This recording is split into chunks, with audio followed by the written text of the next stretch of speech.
గంగ జాతరకి ఇస్తే ఇప్పటిదాకా అసలు లేదు వడ్డీ లేదు. చెప్పినాను కదా రెడ్డప్ప, వచ్చే నెల ఇచ్చేస్తాను.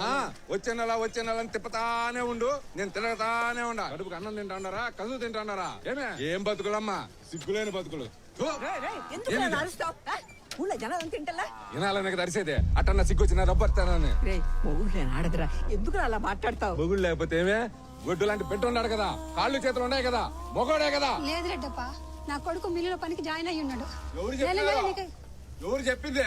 వాళ్ళ బిల్లులో మానేసి చాలా రోజులైంది. అడుగు. ఏరా పుష్ప, రెడ్డప్ప చెప్పేది నిజమేనా? మిల్లులో పనికి పని మానేసిందవా? ఏ రా ఇంకట్రా బతికేది? నిన్నే రాదు. ఇదిగో భారతమ్మా, రేపు ఈ కాడకు వస్తా, అనాకాశంతో కదా కట్టకపోతే నిలేస్తా, ఇంటి మీదకి ఎక్కరస్తా.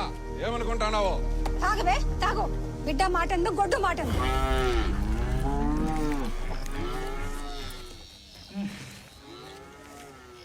అసలు 3000, వడ్డీ 3600, మొత్తం 6600.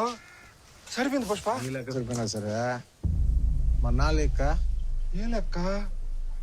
మేము అప్పు చేసినామని ఊరంతా తెలిసినది. అప్పుడు తీసినామని ఊరంతా తెలియద్దా? ఓ అంతే కదా. గుర్రప్ప వెంకటాద్రే, పుష్ప డబ్బు ఇచ్చేసినాడు, ఉండదు నా దగ్గర. నేను రేషన్ కార్డు అందరు మంది ఉన్నారు కదా, మరి ఊళ్ళందరికి ఎవరు చెప్పేది? ఏమంటావు నువ్వు? కోట బుక్కితే ఎవరెవరు ఉంటారు రాడా? నిన్ను మొత్తం 120 మంది ఉంటున్నారు.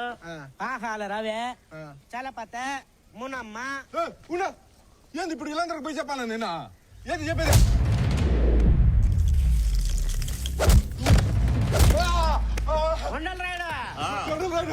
పుష్ప నా అప్పు మొత్తం కట్టేసినాడు.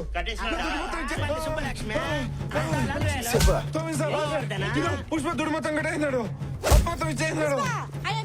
చెప్పి సాయంత్రం దుబాయ్ పోతుంది.